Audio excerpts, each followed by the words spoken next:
자, investing.com을 한번 보면요. 미국 지수가 또 오르면서 끝났습니다. 제롬 파월이 나와가지고, 이 금리는 올릴 생각조차 못한다고 얘기를 했죠. 당연하지 않겠습니까? 지금 금리를 어떻게 올려요? 이게 당연한 얘기인데, 그리고 이거 누구나 예상할 수 있는 거잖아요. 그러면서 주식시장 긍정적으로 반응한 거 보면, 주식시장이 셉니다, 사실. 그 다음에 calculatedriskblog.com에 여기 이제 의사록 내용이 나왔는데, 보시면 경제가 갈 길이 결과적으로 어디에 달려있냐면 이 바이러스가 가는 경로에 달려있다라고 얘기를 해서 저희가 그래서 계속 바이러스, 그러니까 코로나 바이러스 관련된 내용들을 계속 보잖아요.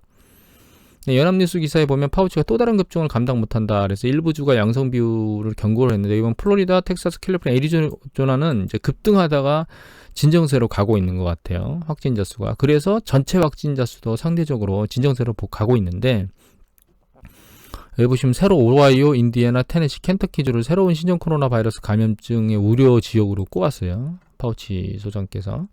잠깐 보면 켄터키거든요. 급증했죠. 근데 중요한 건, 그러니까 중요하기보다는 이제 봐야 될 건 이게 숫자가 작다는 거예요. 급증했지만 숫자가 작아요. 테네시가 상당히 심각한데 테네시는 속도가 굉장히 빠릅니다. 그 다음에 이제 오하이오인데 오하이오도 속도가 빠르고 일정 부분 되지만 테네시보다는 덜하고요. 그 다음에 이거는 이제 인디애나인데 인디애나 같은 경우에는 이것도 역시 숫자 급증은 했지만 숫자는 상대적으로 적은 편이에요. 그래서 아직까지는 미국에 있는 남부 지역, 남서부 지역의 문제만큼 커지진 않고 있지만 이 속도 때문에 불안정하다고 얘기를 하는 거거든요. 전체를 한번 우리가 보면요, 여기 보시면 이게 CDC 데이터인데 좀 전에 봤던 거는 이거 존스 홉킨스 데이터입니다. CDC 데이터인데 처음에 여기 보시면 여기 뉴욕에서 창궐을 했죠. 속칭.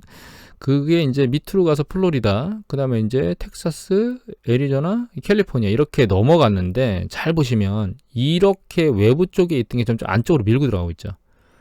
그래서 지금 이게 안쪽으로 밀려 들어가고 있잖아요. 점점. 이게 색깔이 짙어지면 확진자 수가 늘어나는 거거든요. 이게 처음에는 이쪽 영역도 전부 다 이런 색의 영역이었어요. 그게 계속 안쪽으로 밀고 들어가 있는 거예요. 지금 재개하면서 속도가 훨씬 빨라지고 있고, 파우치 소장이 말하는 데가 여기입니다. 여기 테네시, 그다음에 켄터키, 여기가 인디애나, 여기가 오하이오, 이쪽 지역이에요. 결과적으로 전체적으로 전부 다 미국이 코로나에 의해서 이 확진자 수가 굉장히 늘어나는 영역까지 전부 다 늘어나야만, 그러니까 늘어나는 과정으로 가고 있다, 이렇게 생각을 해야 될 것 같아요. 초창기에는 사실 이걸 보면 눈에 확 들어오는데 이건 사망자 수거든요. 지역별 사망자 수인데 처음엔 여기가 제일 셌었고 뉴욕이, 그 다음에 이제 플로리다하고 여기 텍사스, 그 다음에 캘리포니아 이렇게 넘어갔는데 이제 이게 확진자 수가 늘어나면서 사망자 수도 이쪽이 늘어나겠죠, 점점. 그리고 이제 안으로 계속 밀려 들어가고 있어요. 초반에 확진자의 패턴이 이런 패턴이었어요. 근데 지금 점점 이게 사방으로 안으로 밀고 들어가면서 내륙적으로 커지고 있는 상태입니다. 이제 문제는 여기 보시면 이거 보여드렸죠. 테스트하고 트레이스. 그러니까 검진자를 테스트하는 거하고 그 다음에 확진자에 대한 추적 검사, 접촉자 추적 검사인데 빨간 거는 준비가 안 된대요. 빨간 건 준비가 안 된대. 뉴욕은 준비가 잘 돼 있잖아요. 이거 왜냐면 숫자가 줄어서 그렇습니다. 확진자 숫자가. 근데 확진자 숫자 늘어나고 있는 대부분의 영역은 여기 보시면 캘리포니아는 그나마 나은데 다른 지역 같은 경우에는 확진자가 늘어나는 영역에서 이 준비가 안 된 곳이 많아요. 그러니까 결과적으로는 할 수 있는 최선의 방책이 뭐냐? 사람을 못 나다니게 하는 거죠. 그러니까 경제활동이라고 하는 게 결과적으로 이미 말씀드렸지만 생산활동이든 소비 활동이든 사람이 집단화될 수밖에 없는데 그 활동을 못하도록 막는 거 말고는 해결책이 안 나오는 데다가 또 한 가지는 이제 그것 때문에 논쟁이 심하잖아요. 애들이 이제 가을이 되면 계약시키는 문제 때문에 이제 그런 것들 역시 사실 경제 재개하고, 그러니까 경제를 그러니까 사람들이 막 놀러 다니면서 뭐 이렇게 집단화되는 것보다는 낫겠지만 그것 역시 사람의 접촉을 늘리는 거기 때문에 확진에 영향을 미칠 요소로 생각이 되거든요. 그것도 사실 어떻게 될지 모르겠어요. 어떻게 될지 좀 지켜봐야 될 것 같고, 굉장히 답답하긴 답답할 것 같습니다. 애들 학교는 보내야 되지 않겠습니까? 저희는 그나마, 이거 보면 저희는 굉장히 잘하고 있는 것 같아요. 저희 나라는. 코로나 바이러스에 관해서는 전 세계적으로 가장 잘하고 있는 게 우리나라가 아닌가 이런 생각을 합니다. 이거는 유럽 CDC 데이터인데요. 유럽이 잘 보시면 여기 보시면 처음에 창궐했다가 좀 잡히는 것 같았거든요. 근데 최근 보면 늘어나는 추세로 바뀌고 있습니다. 이렇게 늘어나고 있죠. 그러니까 경제를 재개하고 관광이 늘어나면서 지금 스페인 얘기도 나오고 있고 난리인데 그로 인해서 이제 확진자 수가 다시 증가하고 있는 추세를 보이고 있습니다. 유럽도. 이거는 이제 뉴시스 기사죠. 코로나 백신 19가 이게 증세랑 완화하는 수준인지 특효약이 아니라고 그 백신의 타스크포스 위원장이 얘기를 하셨습니다. 그래서 여기 보면 이제 영국이 사실 옥스퍼드가 지금 가장 빠르거든요. 근데 영국 정부의 타스크포스 위원장인 케이트 빙엄이 파이낸셜 타임즈하고 했는데 과학자들이 노력을 하고 있는데 특효약은 아니다 이렇게 얘기했습니다. 길면 1년간 면역을 제공하거나 바이러스 감염은 증상이 완화되는 것에 그칠 것이다 이렇게 얘기를 했죠. 근데 지금 사실 가장 심각한 게 우리가 면역력, 그러니까 전염력이잖아요. 전염력이 세다는 것 하나. 사실 두 번째는 이게 사시사철 발병한다는 겁니다. 사실 새롭게 이제 우리가 확인된 게, 그러니까 전염력이 강하면서 사시사철 그 감염을 시키는데 이게 완전 면역이 안 된다. 라고 하면 이거는 계속적으로 달고 갈 수밖에 없는 부분이라는 거죠. 그리고 여기서 보면 이제 길면 1년간이라고 얘기했는데 사실 지난번에 그 백신 그 중화항체 기간이 뭐 중국 같은 경우에는 뭐 3개월, 4개월이면 소멸되기 시작한다. 3분의 2는 소멸된다. 뭐 이런 얘기들이 나왔었거든요. 또 한 가지 우리가 확인 안 된 게 지금 이 그 개발된 백신이 다른 어떤 변이된 항체에 대해 변이된 바이러스에 대해서 과연 그 기능을 하느냐 이런 부분도 확인이 안 된 상태거든요. 그래서 백신의 꿈에 굉장히 부풀어 있긴 한데 이게 효과를 진짜 우리가 지금 기대하는 것만큼 하겠느냐라고 하는 것도 굉장히 그 궁금증 중에 하나입니다. 제가 생각하고 있는 거는 사실. 그래서 지금 그 시나리오 그러니까 제가 생각하는 머릿속의 시나리오는 두 가지인데 올 하반기 그러니까 경제 지표가 계속 안 좋아지게 나오겠죠. 나오는 과정 중에서 거기에 플러스 알파로 얹혀지는 게 이제 파산에 대한 그 지표들이 올라가고, 그러니까 뭐 레버리지론의 파산도 마찬가지고 각 기업들이 파산 신청을 하는 것도 마찬가지고 개인 파산도 마찬가지고 이런 것들이 이제 뉴스 보도에 쌓이기 시작하고, 그게 이제 사실은 이제 금융업에 영향을 미쳐서 금융시장에 큰 불안정성을 야기하는 이런 시나리오. 제닛 옐런 의장이 지난번 뉴스 보도에서 잠깐 얘기한 거죠. 그 파산의 쓰나미.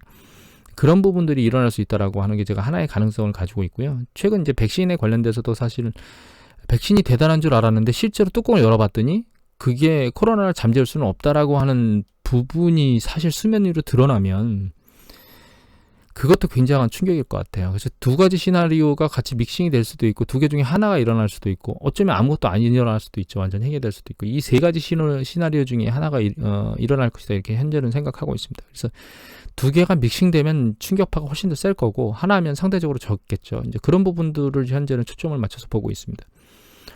또 한 가지 몇 가지 새로운 뉴스들을 보여드리면 이거는 이제 그 연합뉴스 기사인데 골드만삭스가 미국이 기축통화 지위를 상실할 수도 있다라는 얘기를 보도했거든요.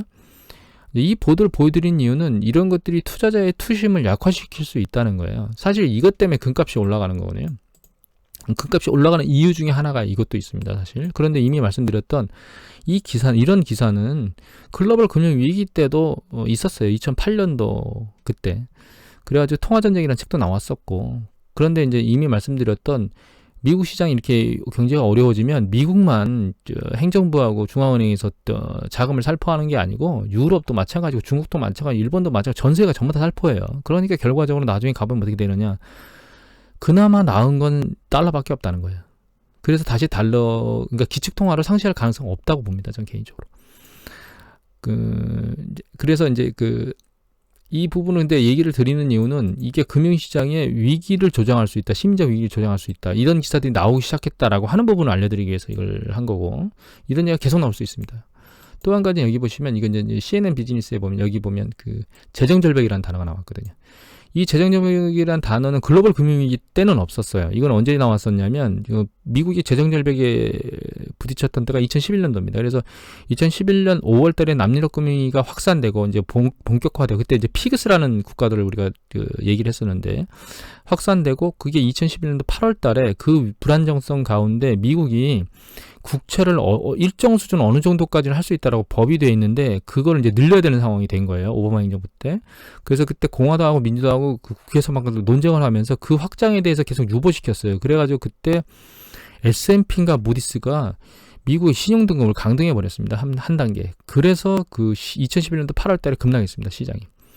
그때 재정절벽이라는 단어가 나왔거든요. 지금도 마찬가지예요. 그러니까 이거 지금 계속 행정부에서 그 국채를 발행해가지고 계속 뭔가 돈을 지급하고 있는데, 이것도 한도가 있을 거거든요. 제가 이것까지는 찾아보진 않았는데 일단 한도가 발생하게 되면, 그리고 이제 올해 경제가 안 좋아서 내년에 세수 수입이 줄어드는 데다가 민주당에서 그 세금 이자, 그러니까 세율까지 올려버리면 세 수입이 줄겠죠. 근데 계속 재정 지출을 하려고 해요. 그러면 재정 절벽에 부딪히는 문제가 야기될 수 있거든요. 근데 그런 부분들에 이것도 마찬가지입니다. 이런 부분들이 투자적으로 심리에 악화되는, 투자 심리를 악화시키는 요인으로 작용할 수 있는 기사들로 향후에 뜰 수 있다는 걸 보여드리기 위해서 이걸 보여드리는 거예요. 마지막으로 금 얘기를 또 하게 됐네요. 이제 금에 대해서 뭔가 뭐 다 왔다, 뭐 얼마다 이런 얘기를 했는데 오늘은 금이 정말 대박 난다라고 하는 기사를 하나 뽑았어요. 그래서 CNBC 기사인데 잘 보시면 이제 그 향후 2년 안에 3,500불까지 간다는 거예요. 갈 수 있다라고 얘기했어요. 와, 이거 대단한 숫자입니다. 지금 숫자에 거의 뭐 더블 정도 가는 거죠. 이 밑에 보시면 이제 주요 이슈가 뭐냐면, 결과적으로 그 중요한 이유가 낮은 금리인데 그게 장기간, 짧은 게 아니고 장기간, 중장기적으로 지속될 거라고 이제 예측하는 거 하나 하고, 두 번째는 밑에 보시면 여기 보시면 그 중앙은행들이 계속 샀다는 거예요, 금을. 그래서 일단은 제가 이거는 이해하겠어요. 낮은 금리에 대한 건 뭐 상황을 지켜봐야 될 거고, 금에 대해서 두줘봤거든요. 그래서 이제 두줘봤더니 이게 뭐냐면, 이게 골드오브라고 하는 그 사이트 보여드린 적 있죠. 거기에 데이터입니다. 골드오브 데이터인데, 밑에 여기 보시면 이게 금 보유량이에요. 그래서 미국이 강자가 많죠. 8,100톤. 그러니까 보면 미국, 독일, 이탈리아, 프랑스, 러시아, 중국, 스위스까지. 그다음에 일본. 그러니까 이게 그 서구 선진국화 쪽에 있는 사람들이 금을 많이 보유하고 있어요. 사실은 옛날에 그 약탈의 시기를 했던 국가들이 역시 금을 많이 보유하고 있습니다. 참고로 우리나라 같은 경우는 어디 있느냐, 여기 있죠. 100톤 정도 가지고 있습니다. 이건 너무 신경 쓰지 마십시오. 이거는 전체 외환 보유고 중에 금이 차지하는 비중이에요. 우리는 상대적으로 외환 보유 중에 금이 차지하는 비중은 작아요. 그런데 이 대량으로 일어난 이런 국가들이 움직임이 있으면 금이 많이 사졌겠죠. 그래서 이 국가들 중에서 이 올해 여기 보면 2월, 3월, 4월, 5월, 6월 이렇게 돼 있잖아요. 금의 변동, 이게 제로 변동률이 없는 건 여기 안 보이는 거고요. 변동률이 있는 것들이 표시된 거거든요. 그래서 이제 가장 큰데 뭐 예를 들면 중국 보면 여기 차이나 있죠. 없어요, 변화가. 금 변화가 올해. 그리고 미국 볼까요? 미국 제일 많았죠. 유나이티드 스테이츠 보면 여기 있죠. 없어요. 그래서 제가 대충 뒤져봤더니 좀 눈에 띄는 데가 어디 있냐면 아랍에미레이트, 터키, 그 다음에 러시아. 예, 여기들이 눈에 들어왔습니다.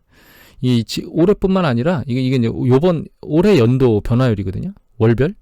얘는 연도별 변화율이에요. 2020년. 근데 여기도 마찬가지로 그 러시아하고 아까 터키, 그 다음에 아랍에미리트, 다른 국가들도 있습니다. 근데 이제 큰 비중으로 놓고 보면 그 러시아 말고는 큰 변화가 없어요. 그래서 이분이 말씀하셨던 그 중앙은행들이 사재 끼고 있어요라고 하는 부분은 안 맞는 것 같고, 키는 이거거든요.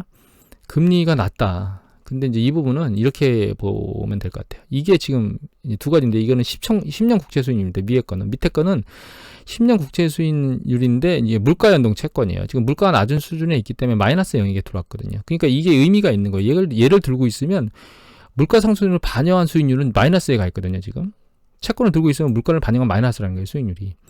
그런데 이 부분을 잘 놓고 보면 과거에 들은 때가 있었다는 거예요. 2012년도부터 2013년도 사이에 보시면 물가가 마이너스 영역에 들어왔죠. 물가 연동 채권이. 그런데 이거를 여기 보시면 이게 노란 게 금값이거든요. 이미 보여드렸죠.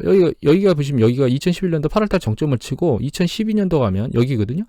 2012년도에 마이너스 영역에 언제까지 들어갔냐? 2013년도까지 들어갔잖아요. 근데 여기서 금값은 어떻게 움직였냐? 크게 상승하지 못하고 오히려 내려갔어요, 이 영역이. 그러니까 지금 일어나는 거하고 여기 일어나는 게 상관관계가 없다는 거예요. 이 물가 상승률이 마이너스, 물가 연동책이 마이너스가 움직이는 게. 따라서 제가 이걸 왜 보여드렸냐면, 금값이 올라가는 거는 여러 가지 이유 때문에 작동해요. 이미 말씀드렸듯이 그 안전자산에 대한 것도 있고, 두 번째는 가치에 대한 베이스도 있고, 또 그게 밀고 올라가는 게 이제 ETF가 그걸 밀고 올라간다고 그랬잖아요. 그래서 지금은 어떤 형태로든 투자자들이 그 금을 투자해야 되겠다고 혹하게 만드는 여러 요인들에 의해서 ETF에 자금이 계속 들어가면 금값은 계속 올라갈 거거든요.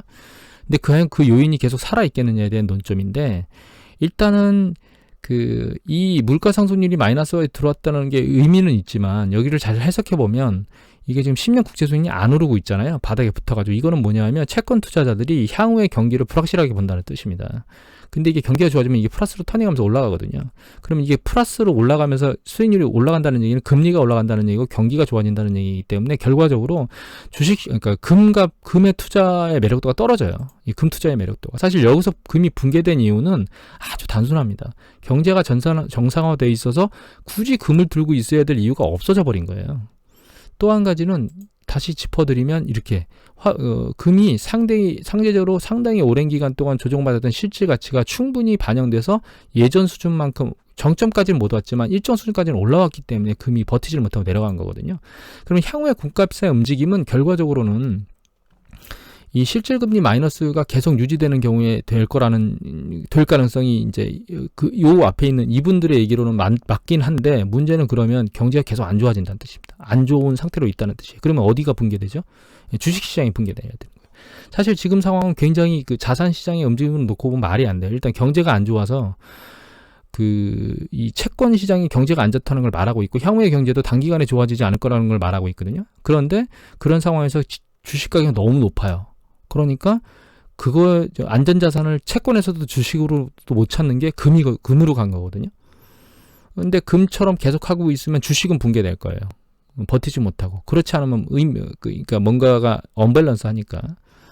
따라서 근데 저는 개인적으로는 내년 한 봄, 여름께 되면 아무리 그렇다 하더라도 상황은 호전될 거라고 생각합니다. 왜냐하면 지금 계속 안 좋다고 경제 지표가 계속 지금은 이제 좋아서 계속 이제 올라왔었는데 안 좋다고 얘기가 계속 누적돼서 쌓이면 결과적으로 주식시장은 일정 수준 조정될 거도 있고 두 번째는 경제도 일정 수준 조정이 끝나게 될 거예요. 그래서 내년 상반기가 지나게 되면 경제 지표가 더 악화된다는 과정이 아니고 악화되는 건 끝나는 상태에서 이제 밟고 올라가는 패턴을 보일 거거든요. 그러면 그 시점에 되면 금의 상승 동력은 떨어질 거라고 보고 있습니다.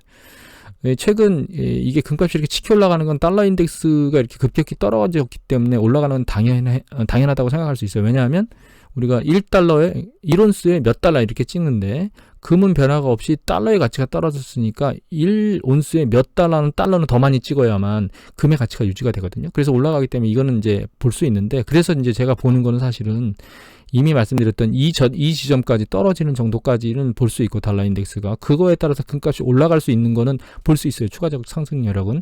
다만 여기서 말하는 것처럼 2년 동안 3,500달러까지 가겠다라고 하는 부분은 저는 개인적으로는 이 부분은 동의할 수가 없는 부분입니다. 그래서